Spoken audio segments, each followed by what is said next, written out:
If you don't like something about yourself, are you shy? Are you nervous? Are you a lousy cook? Are you not coordinated? I've heard a lot of people tell me that. I'm just not coordinated. It's what I call the C syndrome. They'll take a basketball, they'll go out, they never played in their life. They'll go out, they'll go like this. They'll miss. See? I told you I could never play this game, and that's it for the rest of their life. They don't do that.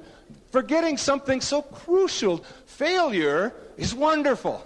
You are looking at the king of failure. Right here. Yeah, I failed a lot in my life. Still do all the time. Babe Ruth struck out more than anybody in the history of baseball the year he hit 60 home runs. You want to hit home runs? You better be willing to strike out. A lot. You better be willing to fall down. A lot. But what do you do when you fall down? Do you say, see, I told you I was a failure? Or do you get up and say, well, that didn't work. Don't do that.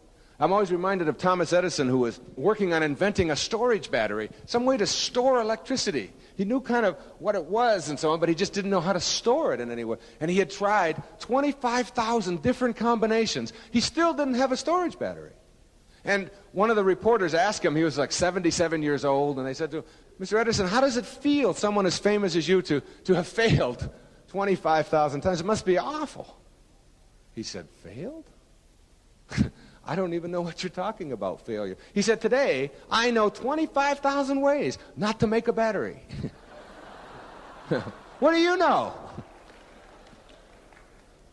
Failure is only bad when you equate it with your self-worth. When you say, because I fail at something, that makes me a failure as a person.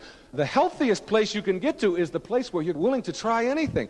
Healthy people will try virtually anything. And they're not afraid. They don't live by their customs. They don't live by their traditions and the rules and everybody else's dictates. No, not at all. Someone who isn't afraid to fail because they know something very important. When I walked in here today, my self-worth was intact.